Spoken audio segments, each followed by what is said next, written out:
Jésus. Gloire à Jésus. Gloire à Jésus. Est-ce que tu peux acclamer Jésus-Christ de Nazareth?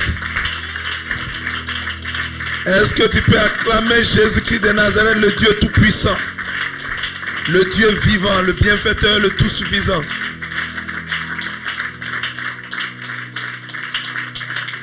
Alléluia. Shalom, shalom, je vous salue ce matin dans le nom puissant et glorieux de notre Seigneur Sauveur Jésus-Christ de Nazareth. Que son saint nom soit béni. Alléluia. Que le Seigneur vous bénisse ce matin pour votre amour, pour la parole de Dieu. Alléluia. Que le Seigneur vous bénisse ce matin pour votre attachement à la parole de Dieu. Alléluia. Et que le Seigneur vous bénisse grandement et demeurez béni de ce que vous êtes connectés à la pensée et à la parole du Seigneur Jésus-Christ de Nazareth. Acclamons le Seigneur encore pour votre...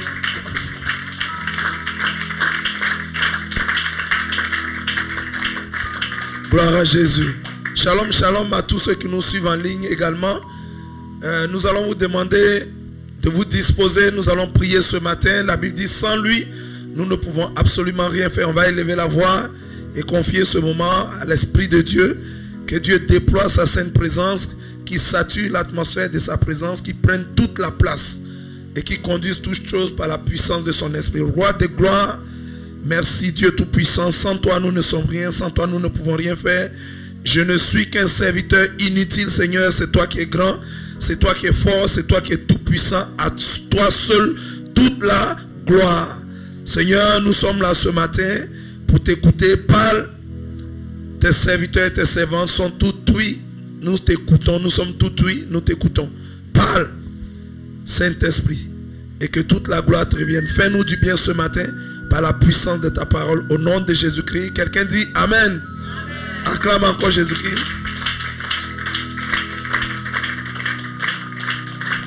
Je vous salue encore dans le nom puissant de Jésus. Nous allons prendre nos Bibles. Prenons nos Bibles, prenons les Écritures. Tous ceux qui nous suivent en ligne, vous pouvez vous munir de votre Bible. Alléluia, car c'est une étude biblique. Et tout ce que nous allons dire, tout ce que nous faisons, s'appuie sur les Écritures, comme les chrétiens de Béret. Les chrétiens de Béret avaient cette habitude de consulter toujours les Écritures. Alors, hier, nous avions terminé le livre de Genèse chapitre 3, le 3e chapitre. Aujourd'hui, nous commençons avec un nouveau chapitre, celui de Genèse chapitre 4. Gloire à Jésus. Et hier, nous avons étudié le fait que le péché avait déjà commencé. Et comme le péché a commencé, également, le jugement de Dieu avait aussi commencé. Là où il y a le péché, le jugement de Dieu est là. Si on ne veut pas de jugement, qu'il n'y ait pas de péché. Gloire à Jésus. Alors, comme le péché a commencé, le jugement a commencé. Et aujourd'hui encore, en Genèse 4, le péché continue. Et tant que le péché continue, le jugement continue. Donc hier, on a vu d'abord le commencement de l'univers. On a vu le commencement du péché. Nous sommes maintenant dans le commencement du jugement. Gloire à Jésus. Donc aujourd'hui, nous verrons comment Dieu encore, si vous vous souvenez bien, hier, l'Éternel Dieu avait dit, dans notre étude biblique, il avait dit à l'homme, surtout à la femme, Ève, il a dit, ta descendance, ta postérité, c'est-à-dire ta descendance, écrasera la tête du serpent. Gloire à Jésus. Alléluia. Et il a dit à Ève, le serpent te mordra le talon. Gloire à Jésus. Donc comme Dieu a dit, ta postérité écrasera la tête du serpent, c'est-à-dire ta descendance, le serpent attend. Quelle est cette postérité qui va écraser ma tête? Qui sera le premier enfant d'Adam et Ève qui va oser écraser moi ma tête, moi le serpent, le plus malin, le plus rusé? Donc le serpent attendait pour voir. Il faisait quoi? Il attend. Il attendait. Qui va venir pour écraser ma tête là? Je veux le voir. Alléluia. Amen, amen. Donc nous allons méditer les Écritures. Nous allons directement dans les Écritures. Genèse chapitre 4. Nous lisons. On se dispose, nous lisons. Adam connut Ève, sa femme, et conçut et enfanta Caïn. Alléluia. Adam connut Ève. Connaître veut dire quoi? Connaître signifie quoi? Distribuez le micro s'il vous plaît. Et à gauche et à droite. Adam connut Ève. Connaître c'est quoi? Bon, selon moi, c'est aller avec une femme. Aller avec une femme. Oui, on continue.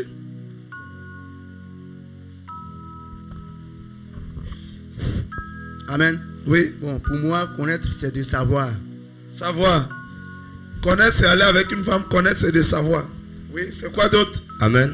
Connaître, oui. Connaître, c'est d'avoir une relation conjugale avec une femme. Avoir une relation conjugale avec une femme. Alléluia. Entre un homme et une... Oui. Amen. Il faut lui remettre. Connaître, c'est découvrir. Connaître, c'est découvrir quelque chose que tu n'as jamais vu. Connaître, c'est découvrir quelque chose que tu n'as jamais vu. Alléluia. Qui d'autre? Qui d'autre?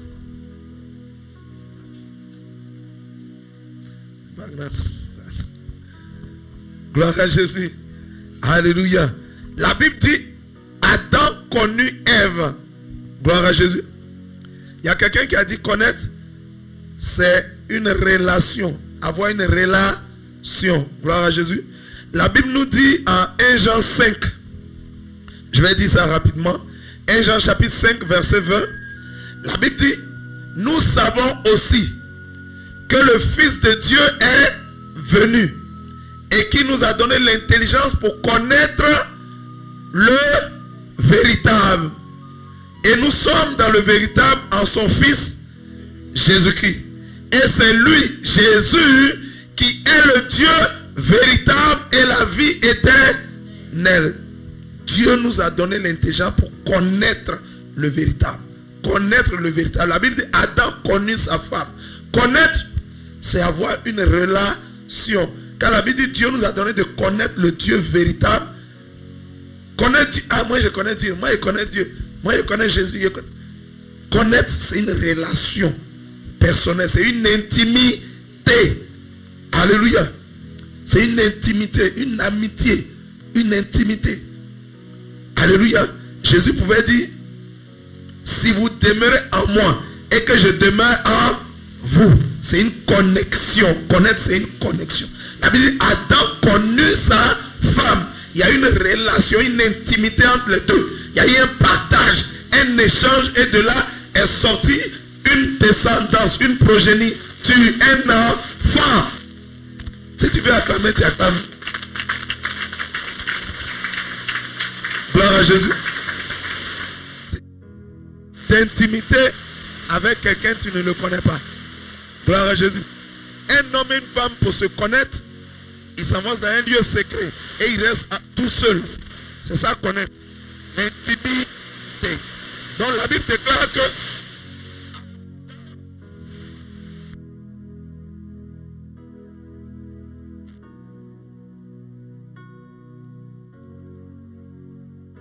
Jésus. La Bible déclare que Adam connut Ève. Alléluia. Sa femme. Il faut remarquer là que un homme, Dieu n'a donné à un homme que de connaître sa femme. Gloire à Jésus. Amen, amen. Elle conçut et enfanta Caïn et elle dit, j'ai formé un homme avec l'aide de l'Éternel. Amen, amen. Est-ce que quelqu'un comprend? Et donc, elle appelle Caïn, qui est le premier descendant de Adam et Ève. Qui est le premier descendant? Oui. C'est qui? Caïn. Gloire à Jésus. Oh, on a dit quoi? Le serpent attendait quoi? On dit, leur descendant, il va écraser ta tête. Le serpent voit qu'il y a un premier descend. Il s'appelle comment? On dit Caïn. Il dit, ah, d'accord. Bonne arrivée, Caïn. C'est toi qui as écrasé ma tête là. C'est toi qui es venu pour écraser ma tête. Gloire à Jésus. Donc la Bible dit, elle enfanta encore son frère Abel. En ce moment, quand Caïn est venu, qu'est-ce qu'on peut imaginer? À quoi pouvons-nous penser? Que le diable a déjà porté son dévolu sur Caïn. Il s'est dit, ah, c'est lui là, c'est le premier. C'est lui qui va écraser ma tête. Il y a un autre encore qui est venu. Genèse 4, verset 2. Elle enfanta encore son frère Abel. Abel fut berger et Caïn fut laboureur. Le décor est planté. Gloire à Jésus. Lorsque nous avons médité les Écritures dans le commencement du péché, il y avait combien de personnages? Il y avait Adam et Ève. Vous savez combien de personnages? 2. Et le serpent agit sur eux. Quand il a fini de les faire tomber, on lui annonce que la descendance va écraser sa tête. Donc il les attend. On voit Caïn arrive. Après, il est suivi de son frère Abel. Ça fait combien de personnes? Ça fait combien? Non. 2 autres. Ça fait encore 2. Il avait affaire à 2. Monsieur et madame Adam et Ève. Là, il a affaire à 2 frères. Les 2 frères constituent quoi? Par rapport à la prophétie? Les 2 membres de la postérité, de la descendance qui devaient écraser ça. Qu'est-ce que le serpent va faire? Gloire à Jésus. La Bible nous dit que le premier, l'aîné, il est laboureur. Il est cultivateur. Un cultivateur, c'est qui?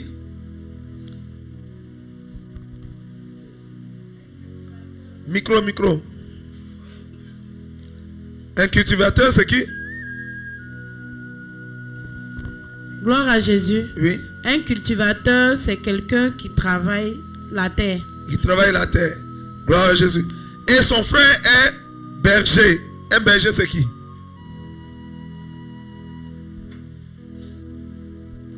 Un berger, c'est qui? Rapidement. Gloire à Jésus. Un berger, c'est celui qui élève les troupeaux. Qui élève les troupeaux.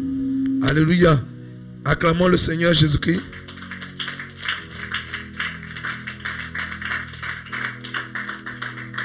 Nous continuons l'étude. Dans le verset 3, la Bible dit quoi? Au bout de quelques années, Caïn fit à l'Éternel une offrande des fruits de la terre. Alléluia. Les 2 personnages principaux sont là, Caïn et Abel. Et le serpent est toujours dans les environs. Maintenant, le serpent se rend compte que lui là, il s'occupe de la terre. Qu'est-ce que Dieu avait dit par rapport à la terre? Oui.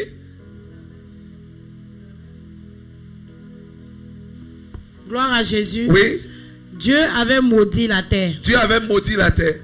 Et quand l'aîné est venu, il dit, moi je vais m'occuper de la terre. Je vais cultiver la terre. Je vais labourer la terre. Et le deuxième, il était berger. Lui s'occupe des animaux. Alléluia. Il élève les animaux. Donc, tout ça, le diable regarde. Le serpent, quand il voit une famille, il regarde qui fait quoi dans la famille. Qui dit quoi. Qui s'occupe de quoi. Alléluia. Il regarde les tempéraments. Il regarde les réactions. Il regarde le caractère. Il regarde comment tu es. Parce que le diable, le serpent, n'agit sur quelqu'un par rapport à ce que tu es. Par rapport à ce à quoi tu es attiré. Donc il regarde. Lui, il a fait quel travail? Lui, il a fait quoi? Ah, c'est eux les intercesseurs. C'est eux qui sont chargés de c'est des évangélistes. C'est eux qui sont chargés d'arracher les âmes entre mes mains. Donc il regarde l'atmosphère, qui fait quoi, qui dit quoi, qui travaille où, qui s'occupe de quoi, pour qu'il puisse bien préparer son attaque. Et à un moment, il s'est rendu compte que ces deux-là doivent s'approcher du Créateur pour faire une offrande.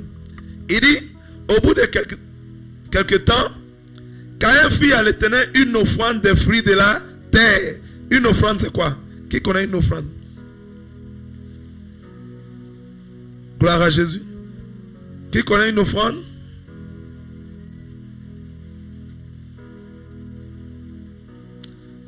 Ah, il est serviteur de Dieu.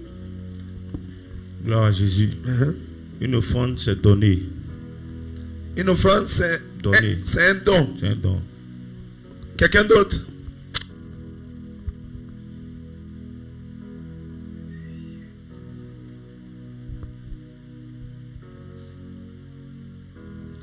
Une offrande, c'est quoi d'autre? Rapidement, allons-y. Gloire à Jésus.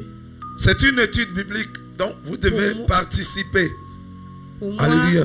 une offrande, c'est donner quelque chose en guise de reconnaissance.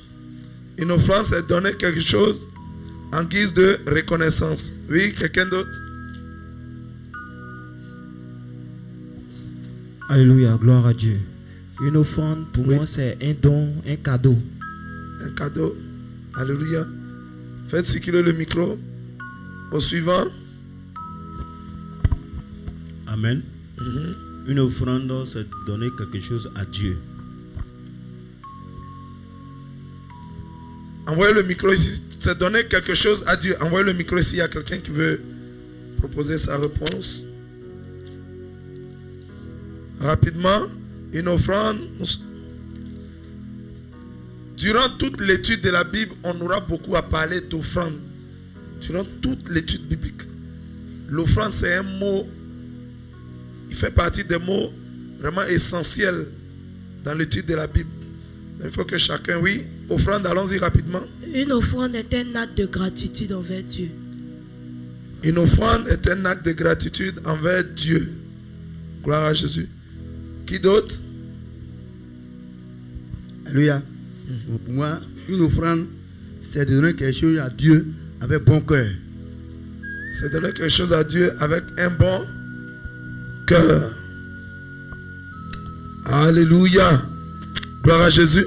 En effet, une offrande, comme vous l'avez dit, c'est un don. Alléluia. Mais en général, dans le contexte religieux, dans le contexte chrétien, l'offrande est un don qui est fait à Dieu. Amen. Amen. L'offrande est un don qui est fait à Dieu. Et l'offrande est volontaire. Ce n'est pas obligatoire. Amen. Dieu n'impose pas. Lorsque quelqu'un voulait s'approcher, l'offrande a aussi un caractère de sacrifice. Alléluia. De sacrifice. C'est quelque chose qu'on nous donne mais qui nous coûte. Amen. Alléluia. Et il faut dire que l'offrande, alléluia, est en général dans le contexte chrétien faite à Dieu, à notre Dieu, en signe, en action de grâce, en signe de reconnaissance. Alléluia. Amen, amen. Et ça s'appelle aussi sacrifice. Sacrifice comment? Souvent, pour s'approcher de Dieu sous l'ancienne alliance, il fallait apporter quelque chose à Dieu. Pour parler à Dieu, il fallait faire une offrande. Pour s'approcher de Dieu, une offrande. Pour adorer Dieu, une offrande. Pour le péché, il fallait faire une offrande. Pour le pardon des péchés, pour que le péché soit couvert, il fallait faire une offrande. Gloire à Jésus.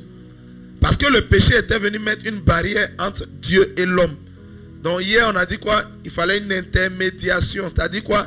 Un intermédiaire. Il fallait quelqu'un au milieu.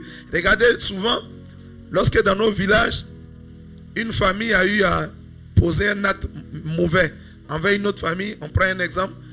Par exemple, ils ont eu à tuer un enfant dans une autre famille sans le vouloir, même de manière involontaire. Cette famille qui a perdu l'enfant ne voulait plus voir l'autre famille. Donc on envoyait un intermédiaire.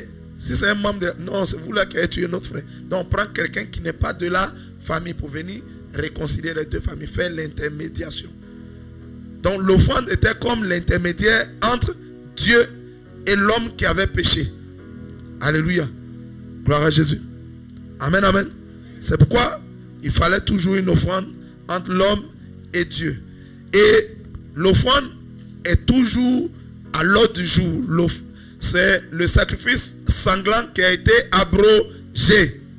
C'est-à-dire avant, ce qu'on donnait à Dieu pour couvrir le péché, il faut égorger un mouton, un bœuf ou bien une tourterelle, c'est-à-dire un pigeon. Mais désormais, il fallait maintenant, alléluia, il fallait maintenant pour couvrir le péché, alléluia, on n'avait plus besoin, depuis que Jésus a fait le sacrifice, on n'a plus besoin d'un sacrifice ou bien d'une offrande sanglante. On n'a plus besoin d'égorger mouton. Parce que Jésus a payé le prix, dont les sacrifices sanglants sont abrogés. Alléluia. Mais le fruit de nos lèvres, voilà les sacrifices désormais qui sont été. Ouais, le fruit de nos lèvres, toujours autorisé. La louange, l'adoration. Vous voyez que avant, tout le monde n'était pas appelé à chanter dans le temple. Il n'y avait que les sacrificateurs, les lévites. Il y avait des lévites qui étaient même destinés comme chantres. Et c'est eux seuls qui chantaient. Ça, tout le peuple se taisait. Amen, amen. Mais à un moment, quand Jésus a payé le prix et que les sacrifices sanglants ont été abrogés, désormais Dieu reçoit.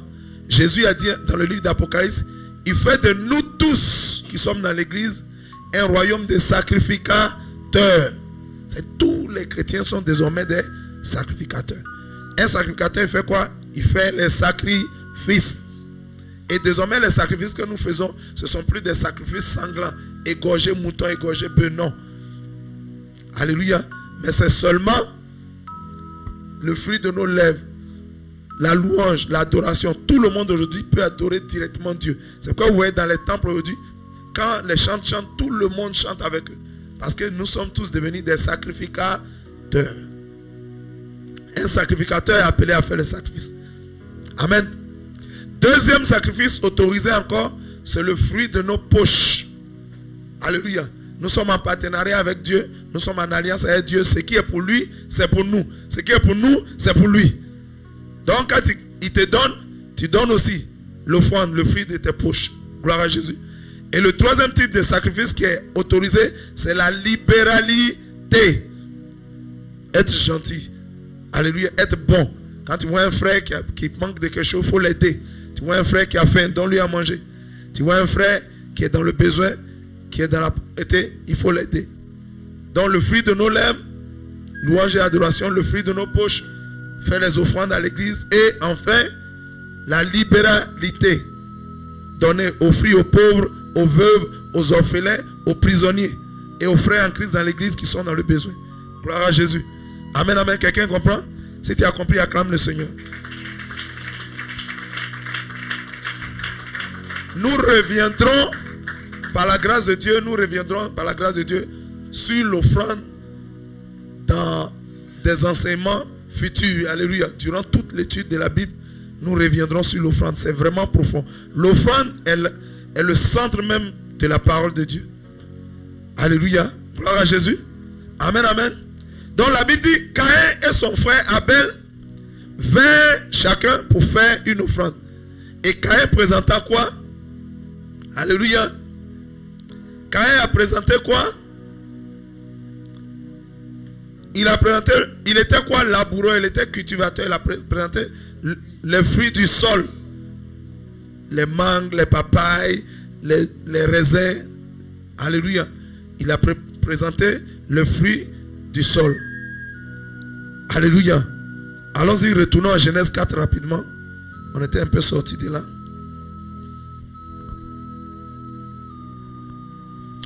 Gloire à Jésus. La Bible dit dans le verset 4, et Abel de son côté en fit une des premiers-nés de son troupeau et de leur graisse. J'ai dit, le sol venait d'être maudit. Et c'est ce sol-là qu'il a travaillé et il vient présenter les fruits. Mais la Bible dit quoi? Dans le verset 5, la Bible dit quoi? L'Éternel, à partir du verset 4 d'abord, l'Éternel porta un regard favorable sur Abel et sur son offrande. Gloire à Jésus.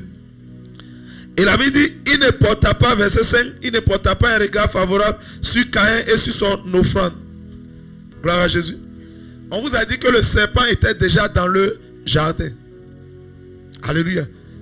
Dans les deux premiers protagonistes, quelle a été la réaction du serpent vis-à-vis de eux? Le serpent insufflait des pensées dans leur tête. La spécialité du serpent, c'est de te parler. Qu'est-ce qu'il a fait à Ève? Il a parlé à Ève. Alléluia. Il peut te parler par une voix audible. Il peut te parler par la voix de la conscience. Il peut injecter le venin dans ta pensée. Par la pensée. Qu'est-ce qu'il lui a dit? Dieu a dit, il dit de ne pas manger, manger. Mais en Genèse 4, à Caïn et Abel, certainement que le diable a dû dire à tous tes beaux fruits là, tu vas donner ça à Dieu comme ça. Les belles mangues, les beaux fruits là. Tout ça là pour Dieu. C'est pourquoi quand les fidèles sont dans l'église, quand ils veulent faire des offrandes à Dieu, le diable commence à leur parler. Alléluia. Si tu ne te disposes pas, Satan va te parler. Il va te parler. Le serpent va te parler. 500 000 là, tu vas prendre ça pour donner au pasteur là. Est-ce que l'offrande est donnée au pasteur? C'est donné au pasteur, mais c'est pour le compte du pasteur. C'est donné au pasteur au nom de Dieu. On dit au pasteur, tu es l'intermédiaire, non? Il faut donner ça à Dieu. J'envoie ça à Dieu. Mais comme c'est toi qui es son représentant, ici, voici ça. Gloire à Jésus. Il y a des gens qui disent, tu as donné 3 millions. Pendant que tu veux, le serpent commence à te parler. Tu as donné 3 millions. Le pasteur a fait quoi avec 3 millions? Donne-lui 2000 francs. Gloire à Jésus. C'est le serpent qui est en train de parler. Et c'est comme ça, vous voyez aujourd'hui, on voit l'offrande.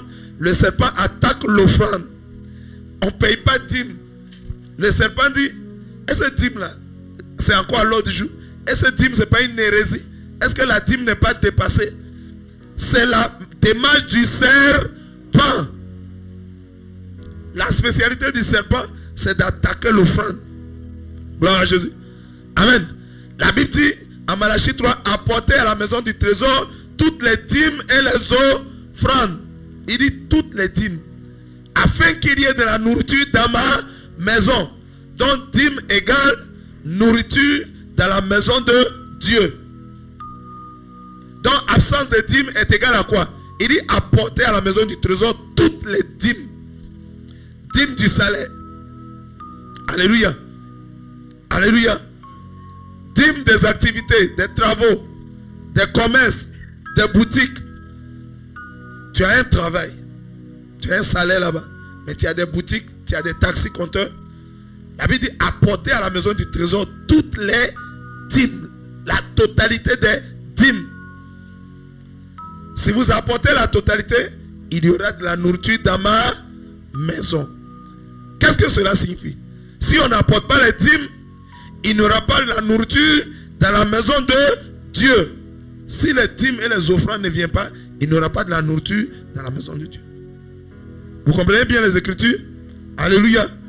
Donc qui a intérêt à ce qu'il n'y ait pas la nourriture dans la maison de Dieu?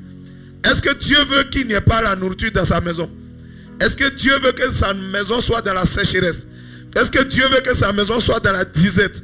Est-ce que Dieu voudrait que sa maison soit dans la pauvreté? La Bible dit l'or et l'argent lui a pas. C'est un Dieu riche, c'est un Dieu abondant. Donc il faille qu'il y ait de la nourriture dans sa maison. Mais toi tu dis on ne doit pas apporter les dîmes. Or, regardez les Écritures disent si vous apportez les dîmes, il y aura de la nourriture. C'est que si on n'apporte pas de dîmes, il y aura la famine dans la maison de Dieu. Qui a intérêt à ce qu'il n'y ait pas la nourriture dans la maison de Dieu? Qui a intérêt à cela? Oui. C'est le serpent. La parole de Dieu est claire. C'est le serpent qui a intérêt à ce qu'il n'y ait pas de la nourriture dans la maison de Dieu. Gloire à Jésus. Amen, amen. D'où la nécessité des offrandes. Alléluia. D'où la nécessité des dîmes. Et hier, nous avons expliqué que regarde comment Dieu est bon. Il te donne quelque chose. Il dit prends tout, mais apporte-moi seulement le 10e. 1/10. Il est bon, mais il n'est pas bon. Tu as 100 000. Il dit, lui qui est le Dieu le plus grand, il pourrait dire donne-moi 90 000, prends 10. Mais il dit, prends 90, moi donne-moi 10 seulement. Gloire à Jésus. Alléluia. Donc Caïn apporte son offrande. Et vous pouvez imaginer que l'offrande, la Bible dit dans le verset 5, il ne porta pas de regard favorable sur Caïn et sur son offrande. Regardez, la Bible dit Dieu ne porta pas de regard favorable. Un regard favorable, c'est quoi? Dieu, alléluia, n'est pas content de l'offrande de Caïn. Il n'est pas non plus satisfait de Caïn lui-même. Pourquoi? Dieu n'agrée pas. Il n'est pas d'accord avec Caïn ni avec l'offrande de Caïn. Ça vous fait penser à quoi? Amen. La Bible dit tout est pur pour celui qui est pur.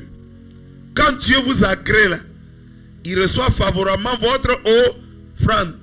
Quand vous êtes content de quelqu'un, quand il vient vous apporter quelque chose, vous êtes dans la joie. Mais quand vous êtes fâché avec quelqu'un, quand il apporte, qu'est-ce que vous faites? Son offrande même vous répugne. Parce que quand lui-même il vous répugne, son offrande vous répugne. C'est vrai ou bien c'est faux? Acclame la parole du Seigneur. Si tu comprends ce qui est. La Bible est claire. La parole de Dieu est claire. Dieu ne porta pas de regard favorable sur l'offrande de Caïn, ni sur Caïn lui-même. Ni sur Caïn, ni sur son offrande. Vous voyez? Alléluia. C'est pourquoi l'aveugle a dit à Jean 9, alléluia, verset 31. Et nous savons que Dieu n'exauce point les pécheurs. Mais si quelqu'un l'honore fait sa volonté, celui-là, Dieu l'exauce. Et à Isaïe 59, la Bible dit quoi? La main de l'Éternel n'est pas courte, mais ce sont nos péchés qui mettent une barrière. Alléluia. Quand Dieu n'agrée pas quelqu'un, Dieu ne peut pas agréer non plus ce que tu lui appelles, ce que tu lui apportes, son offrande. Gloire à Jésus. Cependant, la Bible dit que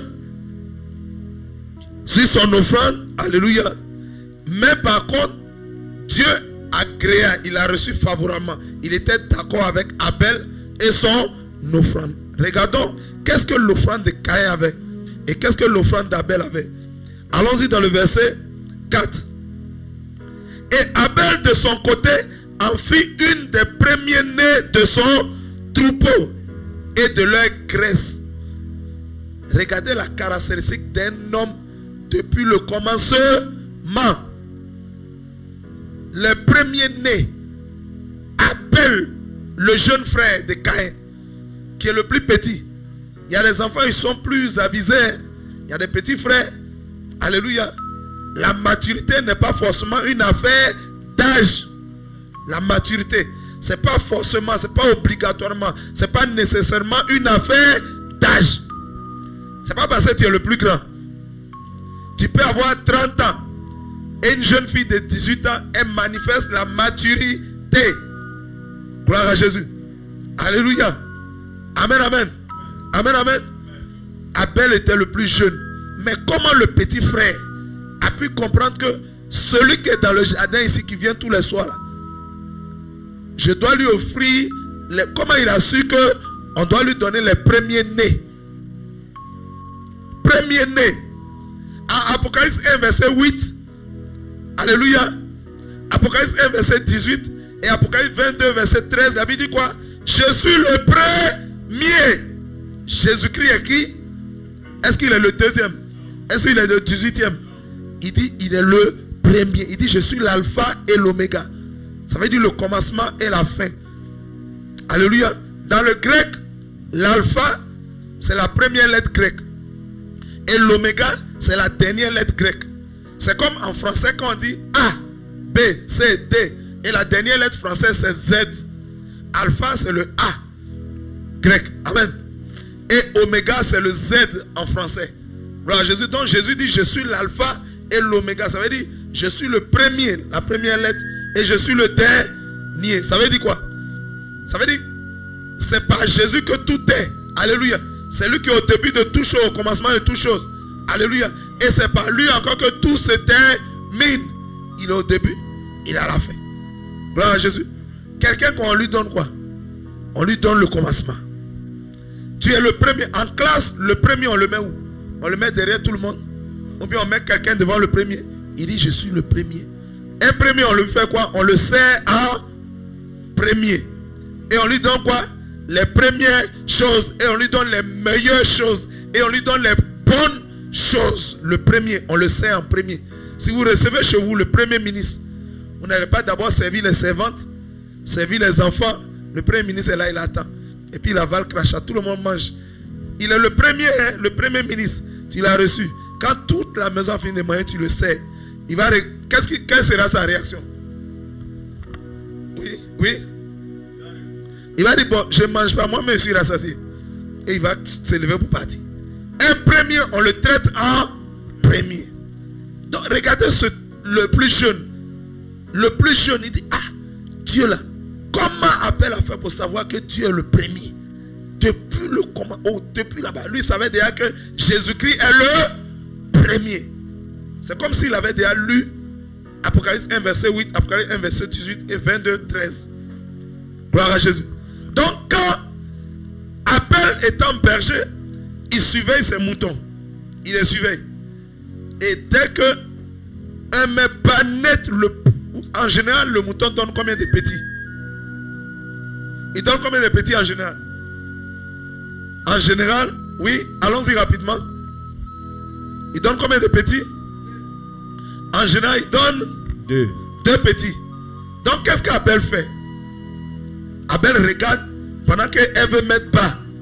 Dès que le premier bébé tombe, le premier petit tombe net, il le récupère, il le sécurise dans un enclos spécial. Tous ces animaux qui veulent mettre bas, il suivait le premier là, il prend, il met de côté. Et l'autre là, il va mettre ça, il dit, ça c'est pour la famille, c'est pour nous notre nourriture.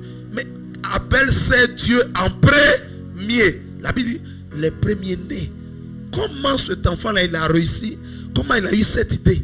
Comment il a eu cette pensée? Comment il a eu cet enseignement? Depuis l'origine, comment Abel a eu l'enseignement? Donc Dieu est au ciel et Dieu regarde. Mais le petit là, il est intelligent. Hein? Il dit, ça c'est pour mon Dieu. Tout premier, c'est pour lui. Donc déjà, la faveur de Dieu était sur Abel. Dieu étant au ciel, il est content. Il est intelligent ce petit. Il me sert en premier. Et la Bible dit donc, verset 4, Abel fit une de tous les premiers-nés de son troupeau. Tous les premiers-nés, il donne ça à... Je vais vous dire une chose.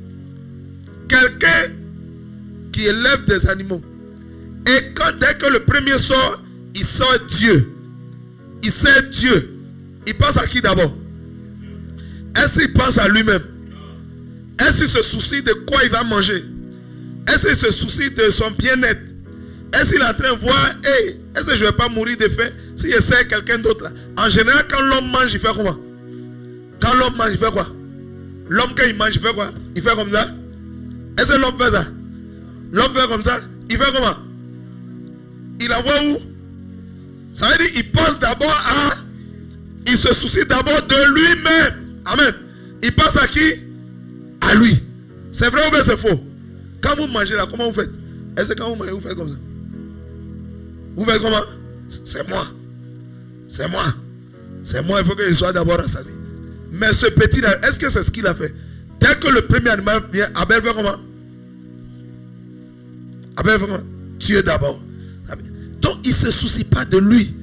Comment il va vivre? Ce qu'il va manger, ce n'est pas son problème. Il faut d'abord que Dieu soit servi. La Bible nous parle d'une pauvre veuve qui n'avait que 2 pièces. La Bible dit elle n'a que 2 pièces. Et qu'on lui a dit c'est l'heure de l'offrande. Qu'est-ce que cette pauvre veuve fait? Une pauvre veuve. Quand on dit une veuve, ça veut dire qu'elle n'a pas de mari. Et en plus encore, elle est pauvre. Elle est veuve. En général, quand une femme a un mari, c'est la femme, c'est souvent, la plupart des temps, c'est le mari qui s'occupe d'elle, qui prend soin d'elle. Mais elle avait un mari, mais il n'est plus là. Donc son soutien est parti. Il ne peut plus s'occuper d'elle. Et en plus, elle est pauvre. La Bible l'appelle la pauvre veuve. Mais une femme, elle peut pas dire, ah, je n'ai personne, donc s'il y a quelque chose, je vais me nourrir. Mais la Bible dit, elle prend les 2 pièces. Les 2 pièces, elle pouvait faire quoi? Ça là, c'est pour Dieu. Ça, c'est pour moi. Amen. Il a fait offrir bien. La Bible dit, elle a pris les 2 pièces et elle a mis ça là. Ça veut dire, façon, je vais vivre. C'est qu'il y a mangé. Ce n'est pas mon pro. Si mon Dieu est satisfait, c'est laissant. Aïe, il y a des gens qui touchent Dieu. Hein. Acclame le Seigneur.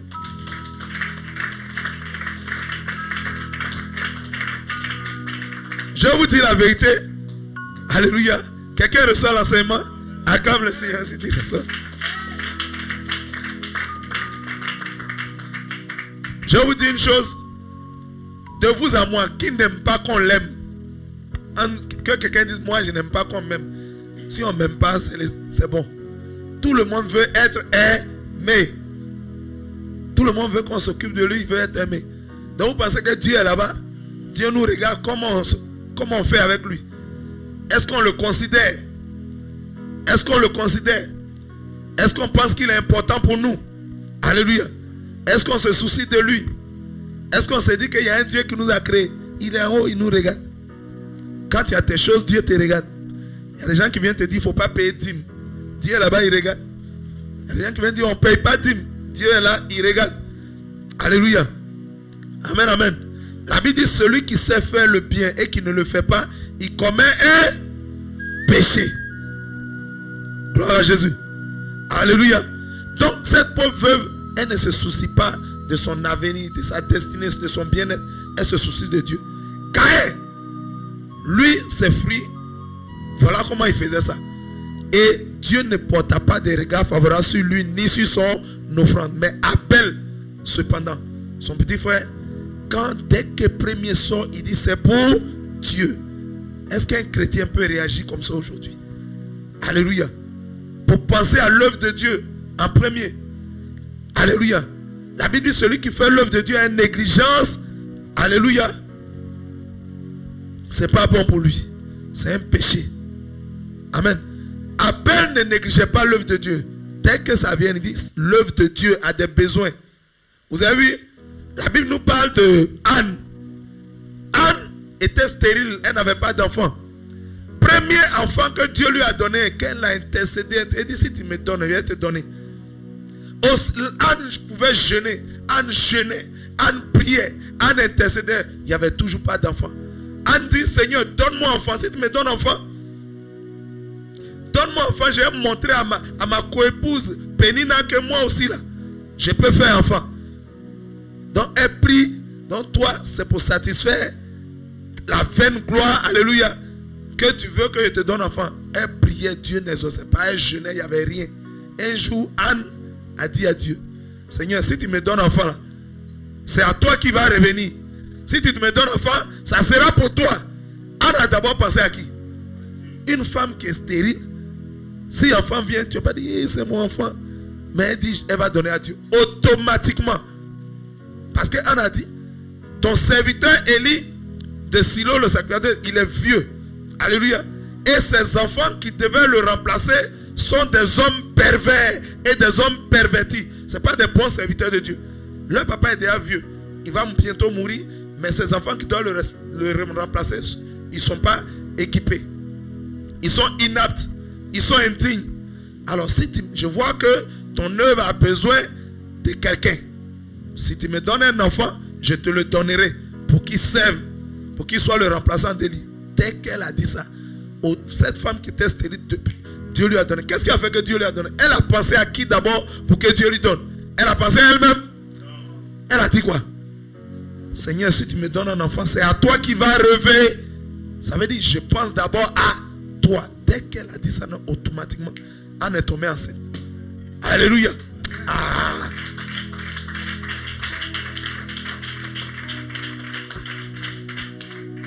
Dans notre étude biblique, cherchons à connaître Dieu. Comment Dieu réagit? Qui est Dieu? Qu'est-ce qui lui plaît? Comment on doit traiter avec Dieu? Et il y avait deux personnages dans le jardin. Caïn n'a pas su traiter avec Dieu. Caïn, c'est l'image encore de la religiosité, de la satisfaction personnelle. C'est moi d'abord. Les fruits pourris, les fruits avariés, les fruits qui sont un peu gâtés, qui sont troués, où les bêtes sont dedans. Il prend ça pour aller déployer sur l'autel. Quand Dieu regarde ça, quand Dieu dit, c'est quoi ça?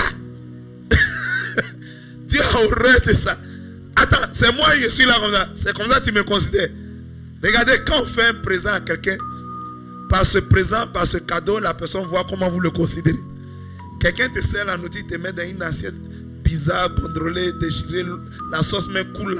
Ça me tirer, dit, ah, c'est mon plat qu'elle a dit, oui, c'est pour toi. Ah, que Dieu te bénisse. Tu sais déjà comment il te considère. Mais quand la personne prend tous les soins,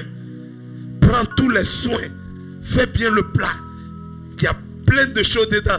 Quand tu vois le plat est bien garni, tu dis, tu sens que la personne te considère. C'est comme ça. C'est sur Dieu on a pris ça. Dieu n'a rien à faire avec notre offrande. Dieu n'a pas besoin de notre offrande. Alléluia. Dieu est tout suffisant La Bible dit il est le bienfaiteur et le tout suffisant. Il n'a pas besoin de notre... Il est plein en tout. Il a tout en lui pleinement. Amen. Donc Dieu n'a pas de besoin. Mais nos offrandes, c'est juste pour savoir, par nos offrandes, il veut voir comment on le considère. Comment on le voit. Parce que je vous ai dit, tout le monde aime être aimé. C'est vrai ou bien c'est faux? Qui veut pas qu'on l'aime? Levez la main pour dire, moi là je n'aime pas, je veux pas qu'on m'aime. Quand on aime un homme, il est content. Qu'on l'apprécie, on s'approche de lui, on parle à lui, on s'intéresse à lui. L'homme aime ça. Mais Caïn s'approche de Dieu avec mépris. Et il donne une offrande méprisable. Il donne une offrande indigne de Dieu. Gloire à Jésus. Acclamons le Seigneur.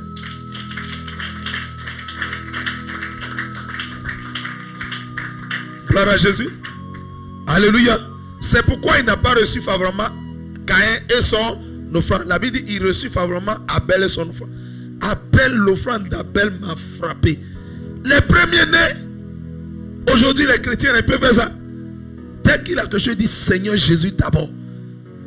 Dès qu'il a quelque chose, Seigneur Jésus d'abord. Dès qu'il a... Si tu fais ça, tu vas provoquer Dieu. Alléluia. Tu vas provoquer Dieu dans une dimension. Il va dire, mais lui là, je vais le bénir. Hein? Je vais... Alléluia. Gloire à Jésus. Abel a provoqué Dieu. Et Dieu a reçu favorablement son offrande et lui-même. Gloire à Jésus. Alléluia. Quand cela fut ainsi, on continue la méditation. Genèse 4, verset 6. L'Éternel, la Bible dit dans le verset 5, il ne porta pas un regard favorable sur Caïn et sur son offrande. Caïn fut irrité et son visage fut abattu. Irrité veut dire quoi? Irrité signifie quoi? Irrité. Oui, micro rapidement, oui. Il fut irrité. Irrité signifie se mettre en colère. Irrité signifie se mettre en colère rapidement. Irrité signifie quoi encore? Irrité veut dire se mettre en colère rapidement. Alléluia. Vous comprenez bien? Irrité veut dire se décourager. Se décourager. Gloire à Jésus. Donc on y va. Irrité veut dire se mettre en colère. Alléluia. Ça veut dire quoi? Se fâcher. Donc Caïn, quand Dieu n'a pas reçu son offrande, Caïn était fâché. Il était en colère, il n'était pas content. Gloire à Jésus. Amen, amen. Amen, amen. Parce que, regardez, quand quelqu'un vous fait une offrande, un don, et que vous êtes content du don, vous faites quoi? Vous faites quoi? Vous faites quoi? Vous prenez. Mais quand il vous donne quelque chose, vous n'êtes pas content, vous faites quoi? Vous rejetez ça. En d'autres termes, vous laissez ça là. Elle vous sert ou bien vous sert. Ah, j'ai compris, je viens, j'arrive. Vous laissez ça là. Elle s'en va, elle revient, ça est là. Ah, il va, il vient, ça est là. Ah, donc, il n'a pas pris, papa n'a pas pris ma nourriture là. Ça va rester là. Alléluia. Donc, quand Abel a réuni tous les premiers-nés, il allait mettre ça sur l'autel. Dieu a descendu. Quand Dieu prend là, il envoie le feu pour consumer l'offrande. Ça veut dire, j'ai accepté. Et quand il consume l'offrande, quand le feu consume l'offrande, il y a quoi sur l'autel? Il n'y a rien. L'offrande disparaît par le feu. Et la fumée, quand il y a le feu, il y a une fumée qui monte vers Dieu comme un parfum d'une agréable odeur. L'offrande a été exaucée. L'offrande a été acceptée. Mais l'offrande de Caïn, mangue est là, mangue pourri ça est là, papa est là, orange est là.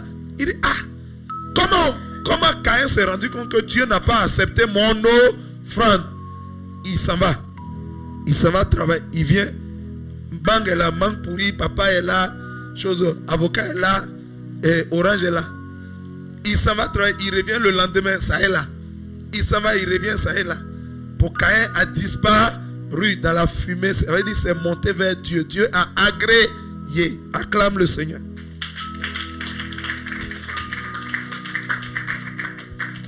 Donc comme Caïn voit que toujours ça est là, ça veut dire Dieu n'a pas accepté. Dieu n'a pas pris. Ça l'a mis en colère. Il s'est fâché. Donc, pour mon petit frère, il a commencé à... Le diable lui dit, hey, tu vois Dieu, non? C'est un Dieu injuste. Il a pris pour ton petit frère, il n'a pas pris pour toi. Alléluia. Il a pris pour l'autre, pour toi est resté. Gloire à Jésus. Il n'a pas pris pour toi.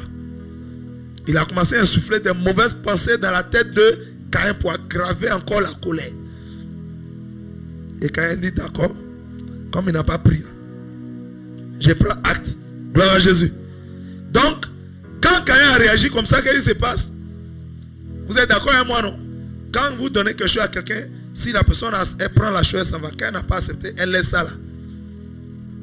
Amen, amen. Continuons la méditation.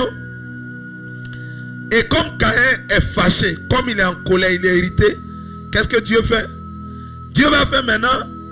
Caïn commence à tendre vers le péché, commence à tendre vers le mal. Dieu voit le serpent qui est en train de tout le temps lui parler pour changer ses pensées.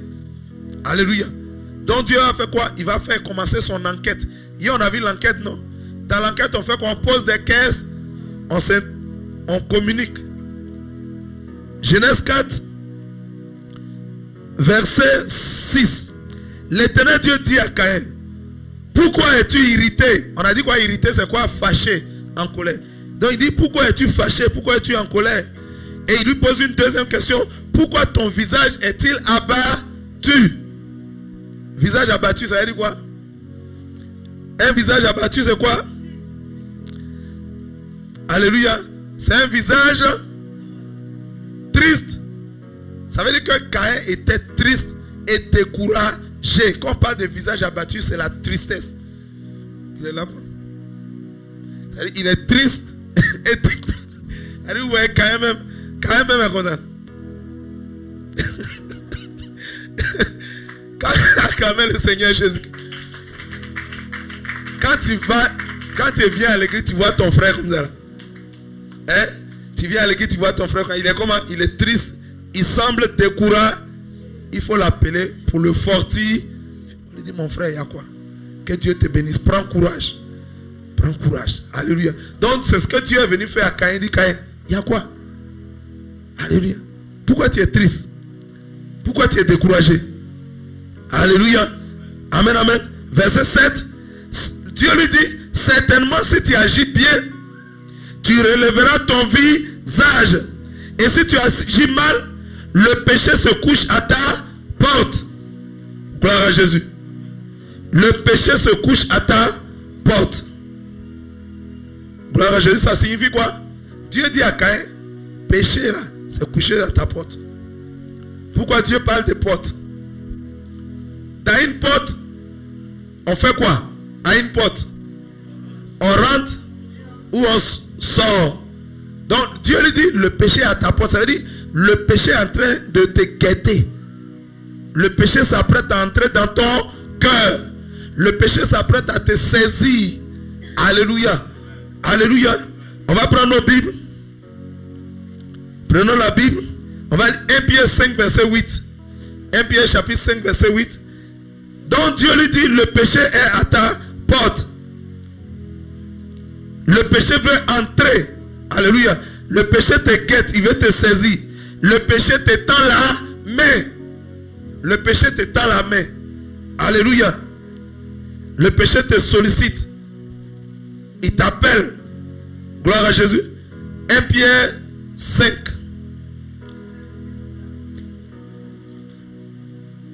Un Pierre 5. Gloire à Jésus. Quelqu'un a pris 1 Pierre 5. Allons au verset 8. Et je lis 1 Pierre 5 verset 8. Il dit, soyez sobres, veillez. Soyez sobres, veillez. Votre adversaire, le diable, rôde comme un lion rugissant, cherchant qui il va dévorer. Alléluia. Mais il dit, résistez-lui avec une foi ferme. Vous voyez, le Seigneur dit, le diable, qui est le diable? Le serpent. Alléluia. Il te guette. Il veut te dévorer. Donc le péché, quand Dieu dit le péché est couché à sa porte, ça veut dire le péché s'apprêtait à le piquer de son venin mortel. Le péché est comme un serpent. Alléluia. Mais Dieu lui dit quoi? On continue. Il dit, mais toi, domine sur lui. Hier, on a déjà expliqué la domination. Dominer, ça veut dire quoi? Ça veut dire le péché est en train de lutter contre toi. Le péché veut te faire tomber, mais toi, fais quoi? Domine sur lui, ça veut dire sois plus fort que lui. Amen. Sois plus fort que le péché. La Bible dit quoi? La Bible dit qu'il n'y a point d'épreuve, alléluia, que Dieu nous envoie qui soit plus fort que nous. Tout ce que Dieu nous pouvons résister à ça. Alléluia. Toute situation qui nous arrive, Dieu permet que nous puissions résister à ça. Donc Dieu lui dit, domine sur le péché. Le péché est là, Caïn, fais attention, mais prends le contrôle sur le péché. Parce que la Bible déclare que celui qui est esclave, celui qui se livre au péché devient esclave du péché. Celui qui se livre au péché, il devient esclave du péché. Amen, amen. Donc si tu n'es pas plus fort que le péché va te dominer. Si tu n'es pas plus fort que le péché va t'écraser. Alléluia. Amen, amen. Amen, amen. Acclame le Seigneur.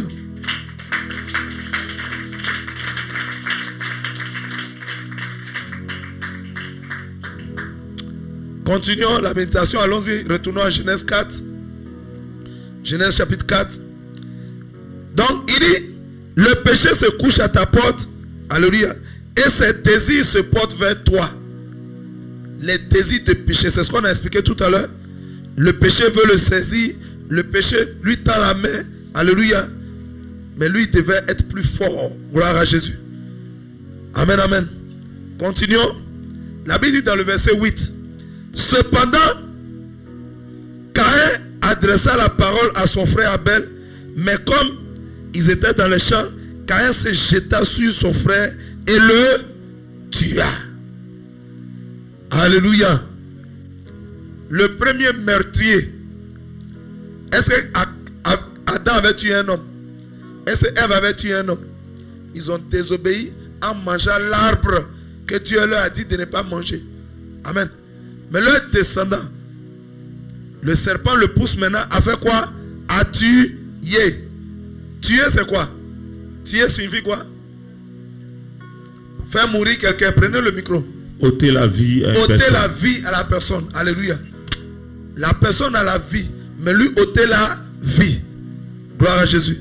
Donc Caïn tua son frère. Il fut le premier meurtrier, le premier assassin, le premier criminel, le premier à tuer un homme sur la terre. Alléluia. Il fut le premier à verser le sang de l'homme. Gloire à Jésus. Quelqu'un comprend? La Bible dit, il tua son frère. Le fait de tuer, c'est quoi? C'est un péché. Quel était le besoin que Caïn ressentait ici pour que le diable se présente à lui? Alléluia. Amen, amen.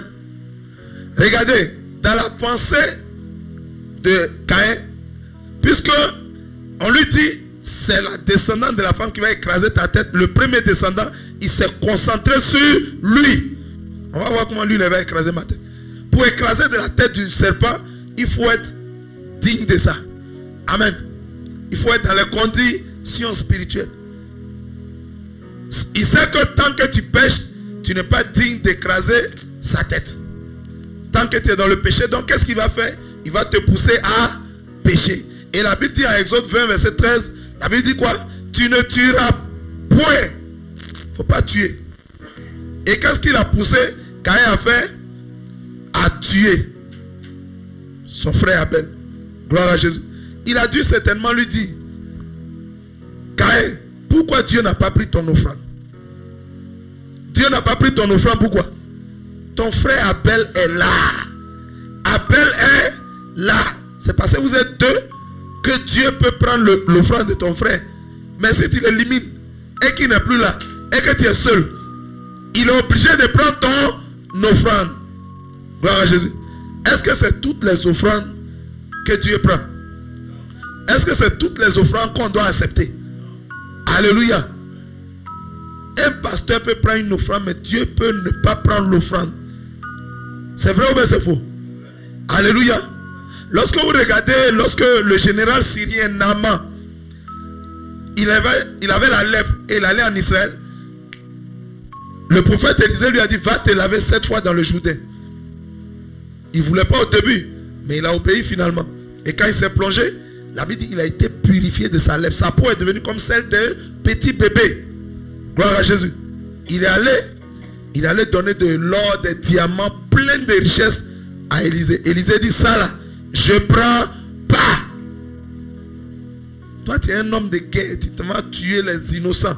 Et tu prends tu voles leurs richesses. Et puis c'est ça que tu as venu me donner. Élisée dit, je ne prends pas. Un serviteur de Dieu doit pouvoir discerner. Alléluia, l'offrande vient d'où?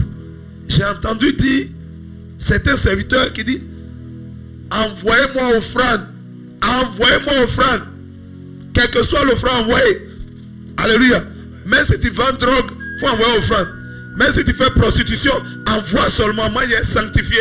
Et puis on nous allait. Toi, tu peux sanctifier. C'est toi qui sanctifie.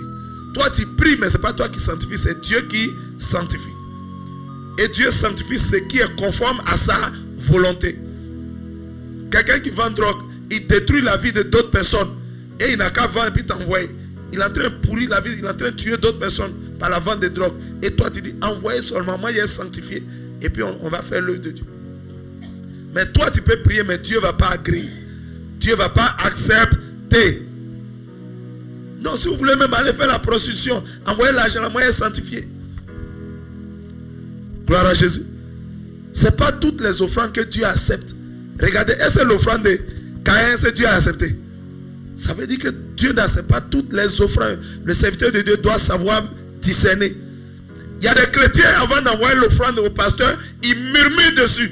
Ils pleurent. Hey, tout notre argent, on envoie ça au pasteur. Ils aiment trop l'argent, les pasteurs. Tu parles sur l'offrande. Tu murmures sur l'offrande.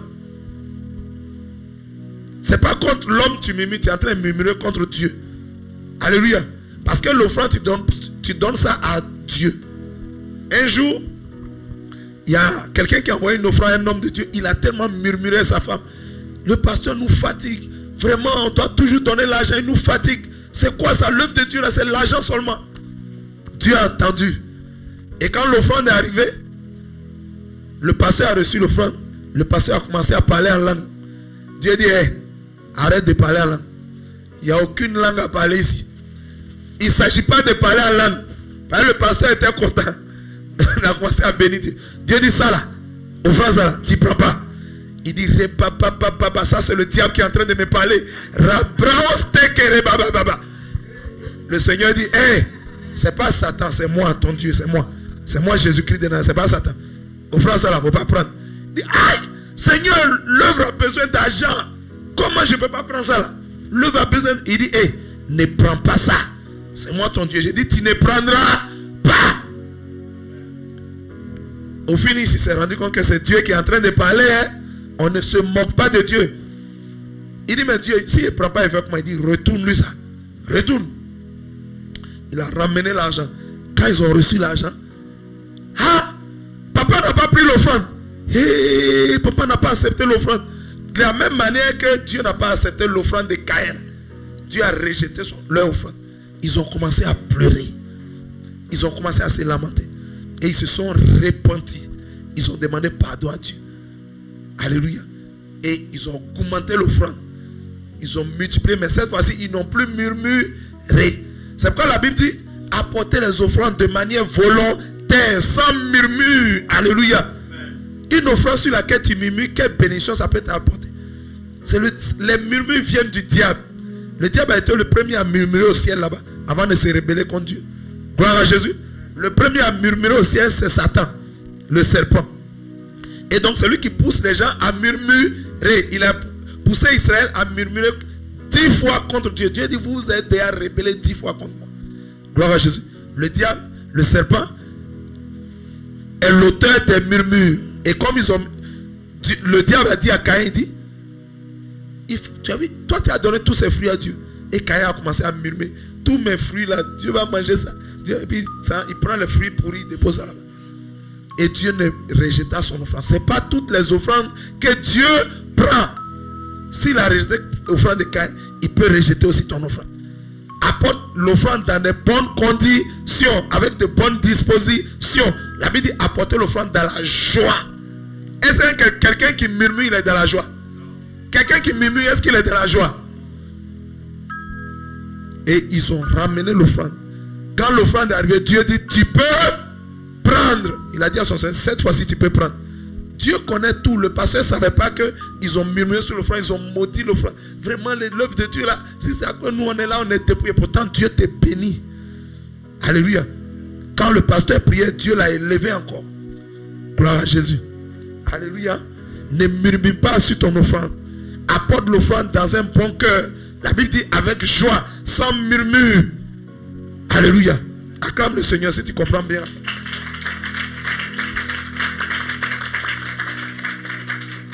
Gloire à Jésus. Et donc, Élisée a refusé l'offrande de Naaman, le général syrien. Il a dit, il faut partir ça. Et vous avez vu que Géasi est allé négocier derrière là-bas. Et la lèpre de Naaman s'est attachée à lui. Ce n'est pas toutes les offrandes qu'on accepte. On peut t'envoyer de l'argent. On peut t'envoyer des choses.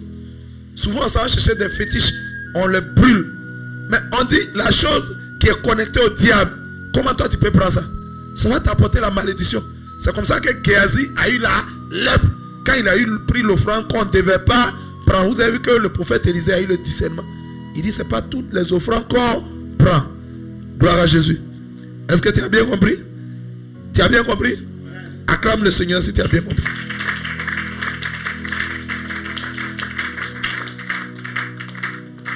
Alléluia. Amen, amen. Amen, amen. Amen, amen. Dieu ne prend pas toutes les offrandes. Nous devons discerner. Alléluia. Tu prends un portefeuille. Tu vas chez un féticheur. Ça. Faut que mon portefeuille vomisse l'argent. Alléluia. Et le pasteur va dire, il faut envoyer sanctifier l'argent que ça vomit. Dieu ne va pas sanctifier. Alléluia. 1 Timothée 4, verset 5. Alléluia. La Bible dit, tout est sanctifié par la parole et par la prière. Mais en Hébreux 9, verset 22, la Bible dit, presque tout, pourquoi pas tout? Presque tout est sanctifié par le sang de Jésus. Les deux versets là signifient quoi? Que Dieu peut absolument tout sanctifier, tout purifier. Dieu est tout puissant. Alléluia. Mais Dieu ne sanctifie pas toujours tout. Toi tu vois quelque chose qui vient du diable, tu dis non, j'ai sanctifié l'argent. Tu dois brûler l'argent. Tu ne dois pas sanctifier ça. Alléluia. Il y a des choses qu'on doit brûler. Ce n'est pas vrai argent. Ce n'est pas vrai billet de banque. C'est de l'argent que le serpent a vomi. Ce n'est pas vrai billet de banque. Si ce n'est pas vrai billet, on peut brûler. Amen. Si c'est des vrais billets, tu ne brûles pas. Dieu sanctifie ce qui vient de lui. Vous savez pourquoi Dieu ne sanctifie pas toujours tout? Alléluia. Parce que si tu envoies des choses et que tu pries pour que Dieu sanctifie, Dieu sanctifie ce qui vient de lui. Dieu sanctifie ce qui est conforme à sa parole. Dieu sanctifie ce qui est conforme à sa volonté. Gloire à Jésus. Je vous donne deux exemples rapidement.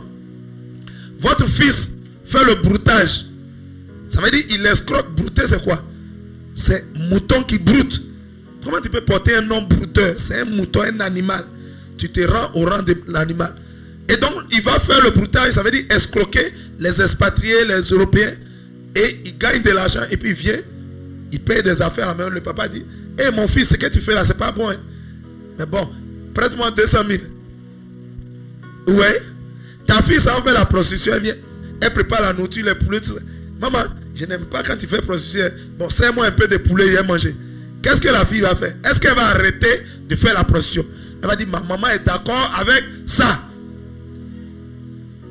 Le père du brouteur va dire, le brouteur va dire, quand j'envoie la maman, pas bouffe. Non, il est d'accord. Mais si vous arrêtez, si vous dites, je ne mange pas, je ne veux pas toucher à ça, l'enfant va commencer à réfléchir, il va dire, ce qu'elle fait, maman, elle se plaint toujours. Vraiment, je vais arrêter. Parce que la Bible dit quoi? Ne péchez pas, mais ne prenez pas non plus part au péché. On n'a pas le droit de pécher, mais on ne doit pas non plus collaborer avec le péché. Prends part au péché. Il va pécher. Tu dis c'est pas bon, mais quand il vient, tu manges. Tu as pris part au péché. Alléluia. C'est pourquoi la Bible dit en Apocalypse 18, verset 4. Ne sortez du milieu d'eux. Ne prenez pas part au péché. Parce que celui qui prend part au péché de quelqu'un aura aussi part, va partager aussi ses fléaux. Parce qu'à chaque péché, un fléau. À chaque péché, une condamnation. À chaque péché, une malédiction. Si tu partages le péché de quelqu'un, tu vas aussi partager ses malédictions. Gloire à Jésus. Quelqu'un a fait fétiche à quelque chose. Il envoie tout et puis toi, tu manges aussi. Tu vas faire entrer en alliance avec les esprits qui sont attachés à ça. Donc si le papa dit, je ne prends pas, je ne mange pas, je ne suis pas d'accord avec ça, l'enfant va réfléchir, un jour il va changer. C'est pourquoi Dieu ne sanctifie pas toujours tout. Il sanctifie ce qui vient de lui. Il y a des gens qui disent, envoie les mèches, envoie les perruques, envoie les poudres, je vais sanctifier, tu as apporté. Dieu t'a donné des cheveux naturels, tu as rejeté. La Bible dit en Matthieu 10, verset 30, même tous vos cheveux sont tous comptés. Alléluia. Dieu te donne des cheveux, il a compté les cheveux qu'il t'a donné, tu ne veux pas, tu rejettes. Tu t'en prends caoutchouc, tu t'en prends les serpents pour mettre sur ta tête. Alléluia. Et tu dis, et quelqu'un te dit, moi je suis serviteur de Dieu, envoie, j'ai sanctifié, tu as apporté. C'est un mensonge. Alléluia. Parce que quand toi, pasteur, tu vas prier, toi, serviteur de Dieu, tu vas prier, qui va exaucer? Ce n'est pas toi qui exauce. C'est Dieu qui va exaucer. Mais Dieu lui a déjà donné cheveux. Et elle a rejeté. La Bible dit à 1 Timothée 4, verset 4. Alléluia. Car tout ce que Dieu a créé est bon. Et rien ne doit être rejeté. Et ce que Dieu lui a donné, elle a rejeté. Et toi, tu dis, envoie ça. Tu as rejeté pour Dieu, envoie pour toi, là, j'ai sanctifié ça. Envoie pour les démons, j'ai sanctifié. Est-ce que Dieu va sanctifier? Dieu peut tout. Ce n'est pas une affaire d'impossibilité de Dieu. Ce n'est pas parce que Dieu est incapable. Dieu peut tout sanctifier. Alléluia. Mais il ne veut pas sanctifier. Il faut que vous fassiez la nuance. Pouvoir et vouloir. Dieu peut, mais il ne veut pas. Parce qu'il fait, c'est t'encourager à continuer. C'est pourtant, ça veut dire qu'il t'encourage à continuer. Si quelqu'un sanctifie quelque chose, si quelqu'un bénit quelque chose, ça veut dire qu'il faut continuer. C'est pourquoi Dieu ne sanctifie pas toujours tout. Il sanctifie ce qui vient de lui. Il te donne des cheveux naturels, tu rejettes ça. Alléluia. Et tu dis à Dieu, c'est que moi j'ai été envoyé là. Quand quelqu'un vous donne une chose que vous rejetez, ça veut dire ce que tu m'as donné, c'est pas bon. Ça ne me plaît pas. Tu ne sais pas créer. Moi je vais te corriger. Qui peut corriger Dieu? Qui peut corriger Dieu? Qui peut faire mieux que Dieu? Alléluia. Personne ne peut corriger Dieu. Personne ne peut faire mieux que Dieu. Et Job a appris ça à ses dépens. Il n'a pas maudit Dieu, mais il murmurait. Et un jour Dieu s'est présenté, il dit, Saint-Terrain, attache ta ceinture, je vais te poser des questions, tu vas m'enseigner.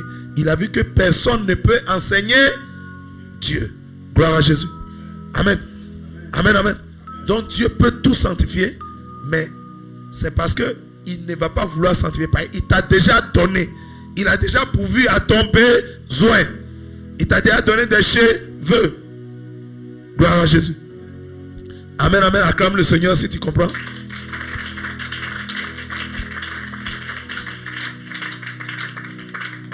Amen, amen. Donc ce n'est pas toutes les offrandes que Dieu a créées. C'est pourquoi Dieu n'a pas créé l'offrande de Caïn. Amen, amen. On va prendre Malachie 1, verset 14 rapidement.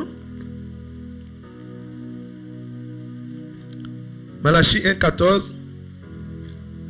Malachie, c'est le dernier livre de l'Ancien Testament. Après Zacharie. Après Zacharie, vous avez Malachie. Malachie 1, 14, rapidement. Je lis. Je lis.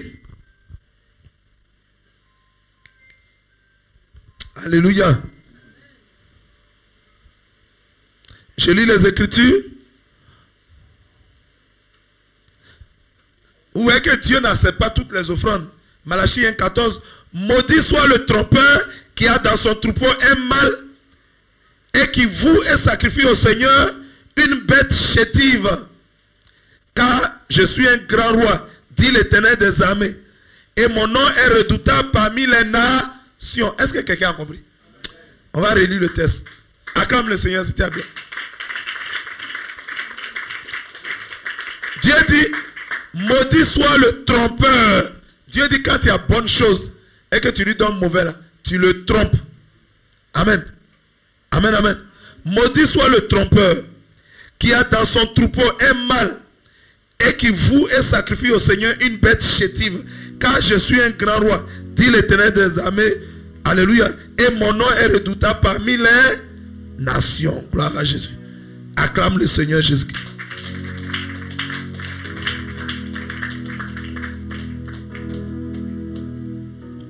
Gloire à Jésus. Amen, amen. Amen, amen. Continuons notre méditation. Revenons en Genèse 4. Genèse chapitre 4 rapidement. Alléluia. Gloire à Jésus. Regardez, souvent quand Dieu nous donne des choses, je vous demande comment, quand vous remettez quelque chose, une entreprise, une boutique, un magasin, un supermarché à quelqu'un, et vous comptez sur tout ce qui est dedans avant de lui confier. Vous voulez remettre un supermarché à quelqu'un pour gérer le supermarché, une boutique à quelqu'un pour gérer la boutique. Mais vous comptez 500 boîtes de tomates, 300 bouteilles d'huile. Vous comptez là, c'est pourquoi. Et quand vous finissez, vous lui donnez et puis vous partez. Pourquoi vous comptez? Ça veut dire que le gestionnaire aura à rendre compte. Je compte, le jour est venu, tu vas me faire le point. Amen. Dieu nous donne des cheveux. Il a compté nos cheveux. Matthieu 10, verset 30. Quand il va venir, il va te demander compte. Tu as fait quoi de tes cheveux? Alléluia. Est-ce que je t'avais donné des cheveux verts, des cheveux bleus? Il va te demander compte. Un jour, un groupe de 10 lépreux, un groupe de lépreux sont venus vers Jésus. Et Jésus dit, allez vous montrer au pasteur, allez vous montrer au sacrificateur. Avant d'y aller, ils ont vu qu'ils sont totalement guéris. Et il y a un qui est revenu, il a levé les mains vers le ciel et il a adoré Jésus. Il s'est prosterné aux pieds du Seigneur. Et Jésus, étonnamment, lui pose une question, mais où sont les 9 autres? Comment Jésus sait qu'il y a 9 qui manquent? Jésus dit, il en manque 9. Jésus a fait quoi? Comment il sait? Il y a un qui est là, mais il reste 9. Il les a comptés. 1, 2, 3. Il dit, ceux qui sont venus vers moi pour demander de l'aide, ils sont 10 personnes. Et Jésus dit, où sont les 9 autres? Quand on dit où sont les 9 autres, ça veut dire quoi? En principe, ils devaient être pour me faire le point, pour me rendre compte s'ils ont été guéris ou non. Et quand on est guéri, qu'est-ce qu'on fait? On dit merci à Dieu. Donc Jésus, quand Jésus les a comptés, quand vous venez dans la présence de Dieu, quand vous venez à l'église, quand vous venez à un programme, Jésus vous compte. Voilà tel nombre de personnes qui sont venues pour vous attendre au rapport. Gloire à Jésus. Donc vous voyez que toutes les fois que Jésus compte, alléluia, ou bien quand quelqu'un compte quelque chose, il attend le gestionnaire au rapport. Acclame la puissance de la parole de Dieu.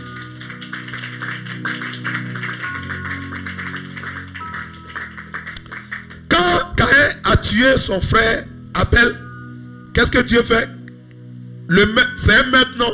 C'est quoi? C'est un péché. Est-ce que Dieu condamne tout de suite? Est-ce que Dieu jette quelqu'un en prison sans faire des recherches, sans faire des enquêtes? Et quand on fait une enquête, on procède par quoi? Par des questions. Alléluia. Genèse chapitre 4, verset 9. L'Éternel dit à Caïn, où est ton frère Abel? Quand on pose une question à quelqu'un, on dit, où est ton frère? Quelle est la réponse? Quelle peut être la réponse? Où est ton frère? Ça veut dire quoi? Quand vous étiez deux dans le jardin, vous étiez deux dans le jardin. Maintenant tu es seul. Où est l'autre? Alléluia. Il pose des questions à Caïn. Il dit, où est ton frère Abel? Caïn répondit, il dit, je ne sais pas. Ça c'est quoi? Comment on appelle ça? Mensonge. Le mensonge. Est-ce que Caïn ne savait pas où était Abel? Il savait. Quand tu connais une information et tu dis le contraire, là, c'est quoi? C'est un mensonge. Le mensonge, c'est quoi? Ça vient du serpent. Déjà, avec les parents de ces deux jeunes gens, il avait déjà piqué par le mensonge. Il l'insuffle encore, il dit Caïn, il faut lui dire que tu ne sais pas. Oh, malheureusement pour lui, Dieu sait tout. Dieu voit tout. Dieu connaît tout. Dieu posait juste la question à Caïn, pourquoi, selon vous? Pour voir sa sincérité. Pour voir s'il allait dire la vérité. Et aussi, Dieu a demandé à Caïn pour lui donner une possibilité de se répandre. Parce que Dieu sait que Caïn venait de pécher. Le péché appelle la repentance. Le diable n'aime pas la repentance. Parce que le péché, alléluia, donne un droit légal au serpent de nous détruire. Le péché ouvre la porte aux démons de nous infester, de nous remplir. Alléluia. Et la repentance ôte ce droit légal-là au diable. Gloire à Jésus. Donc, Caïn commence à mentir. Il dit, je ne sais pas. Pourtant, il sait où son frère. En fait, Dieu lui a dit ça pour lui donner la possibilité de se repentir. Quand Dieu lui a posé la question, où est ton frère? Papa, je ne sais pas qu'est-ce qui s'est passé. Aujourd'hui, là, j'étais à mon frère. J'ai pris une grosse pierre, je l'ai frappé, il est tombé, il est mort. Son sang a coulé même. Seigneur, je regrette, je te demande pardon. Je te demande pardon. Alléluia. J'ai eu tort, j'ai péché gravement contre toi. Et j'ai versé le sang innocent. Dieu a posé cette question pour donner la possibilité à Caïn de se repentir. Mais Caïn trouve là une occasion de parler mal à Dieu. Il y a des gens qui sont comme ça. Quand il pêche, on lui dit, il devient agressif. Il parle mal. Vous voyez ce que Caïn dit? Il dit, je ne sais pas. Suis-je le gardien de mon frère? Un gardien, c'est qui? Gardien signifie quoi? Rapidement, le micro, rapidement. Quelqu'un a dit c'est un surveillant. Un gardien, c'est qui? Dans gardien, il y a garder. Gardien. Alléluia. Garder quelqu'un. Garder quelque chose. Veiller sur quelque chose. Amen. Surveiller ça. Garder. Caïn demande à Dieu, suis-je le gardien de mon frère? Caïn ne savait pas une chose. Pourquoi Dieu nous met ensemble? Vous voyez que Dieu ne met pas un homme ici. Dieu met un homme en Italie. Dieu met un homme en France. Dieu met un homme aux États-Unis. Et c'est comme ça que Dieu fait. Dieu nous rassemble toujours dans un même lieu. Il met les gens en groupe. Dans une ville, dans un quartier, dans un pays, dans une maison. Il rassemble 2, 3, 4, 5, 6 personnes. Pourquoi? La Bible dit il est doux agréable pour des frères et sœurs de demeurer unis en... Car c'est là que l'Éternel Dieu apporte la bénédiction et la vie pour l'éternité. Être ensemble. Être ensemble. Caïn ne savait pas, alléluia, que il est le gardien de son frère. J'aimerais vous dire une chose. Tout homme est le gardien de son frère. Toute femme est la gardienne de sa soeur. Dieu nous a mis ensemble ici, là, à l'église. Pour que un gardien, c'est qui? C'est celui qui veille sur l'autre. Nous sommes tous gardiens les uns des autres. C'est coupé. Gloire à Jésus.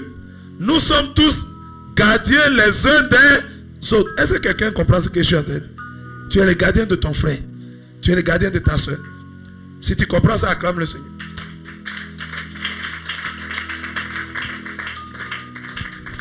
Un gardien, il fait quoi? C'est ce qu'on appelle le suivi spirituel. Alléluia. Ma soeur, il est là. Comment tu as dormi? Est-ce que tu as bien mangé? Ta vie de prière, c'est comment? Alléluia. Amen. Un gardien, c'est un surveillant. C'est quelqu'un qui veille sur l'autre. C'est bon? Alléluia. Alléluia. C'est bon? Un gardien, c'est celui qui veille. Nous sommes gardiens les uns, alléluia, pour les autres. C'est pourquoi la Bible dit, tu aimeras ton prochain comme toi-même. Et Jésus a encore, il dit, tu aimeras ton prochain comme moi je vous ai aimé. Caïn ne savait pas ça. Garder, ça veut dire quoi? Tu le surveilles pour qu'il soit bien, pour lui faire du bien. Mais qu'est-ce que Caïn a fait? Il a tué. Imaginez-vous sur votre garde de corps, ou sur votre gardien, votre vigile, c'est lui-même qui vous tue. Il avait quoi pour mission? De vous surveiller, de prendre soin de vous garder. Mais c'est lui qui devient votre meurtrier. Est-ce qu'il a accompli sa mission? Il a fait le contraire de ça. Mais pour qu'un homme sorte de la voie, pour faire autre chose que sa mission, il faut quoi? Une intervention extérieure. Il a été influencé négativement. Alléluia. Il a été impacté négativement. Il y a quelqu'un qui est intervenu. C'est qui? Le serpent. Retenez que chacun de nous, nous sommes gardiens les uns pour les autres. On doit veiller les uns sur les autres. Et pour veiller, tu prends les nouvelles de ton frère. Tu prends les nouvelles de ta soeur. Comment tu as dormi hier? Et ta vie de prière. Est-ce que tu médites bien la Bible? Qui fait ça? Alléluia.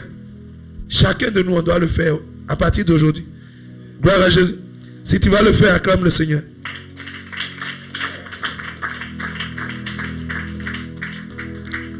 Dieu continue l'enquête, Dieu continue l'investigation. Genèse 4, verset 10, il dit, aujourd'hui on va s'arrêter au verset 16. Amen. On va s'arrêter au verset 16. On a déjà presque fini. Il dit, Dieu dit, qu'as-tu fait?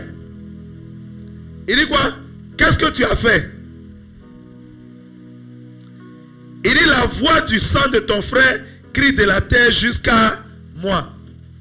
Le sang, la voix du sang de ton frère crie. Alléluia. 5 minutes. 5 minutes. La voix du sang de ton frère crie vers moi. Alléluia. Le Seigneur est en train de dire, la voix parle, le sang parle. Alléluia. Le sang parle. Gloire à Jésus. Quelque chose qui parle, ça a une parole, ça a une voix. Il dit, le sang parle. Quand il a tué Caïn, il a tué Abel. Le sang d'Abel qui a coulé est allé. Et la Bible dit, la terre a ouvert sa bouche pour recevoir le sang de son frère. Gloire à Jésus. Amen. C'est quoi la Bible dit dans le livre d'Hébreux? Le sang de Jésus crie plus fort. Donc tous les sangs des sacrifices ont une voix. Mais c'est le sang de Jésus qui a la voix la plus forte. Pourquoi? Parce que Jésus a vécu sans péché. Quand dans ton sang, il y a le péché, ta voix, ton sang peut crier, mais ça ne peut pas parler fort. À cause du péché, le péché va étouffer la voix de ton sang. Alléluia. Le péché va empêcher la voix de ton sang de crier fort. Cependant, si tu as un sang qui n'a pas de péché, ce sang-là crie plus fort. Quelqu'un comprend? Gloire à Jésus. Alléluia. On va s'arrêter là pour ce matin. On va continuer demain. Amen, amen. Parce qu'il y a beaucoup de révélations. Jusqu'au verset 16, il y a trop on ne peut pas faire ça en 10 minutes. Amen. Gloire à Jésus. Quelqu'un a bien compris? On va acclamer le Seigneur. Il nous faut au moins 1 heure pour aller jusqu'au verset 16. Que le nom du Seigneur soit béni. Quelqu'un va se tenir debout. On s'est arrêté au verset 10. On s'est arrêté au verset 10. Nous continuons et nous achevons demain. Que le Seigneur vous bénisse. On se dispose. Merci Saint-Esprit pour ce temps que tu nous as donné. Merci pour ton amour, ta fidélité. Merci d'avoir béni tous tes serviteurs. Bénis tous ceux qui sont en ligne, qui demeurent bénis. Et continue de nous enseigner par la puissance de ton esprit. Au nom puissant de Jésus, nous avons ainsi prié. Quelqu'un dit Amen. Acclamons la puissance de la parole. Que Dieu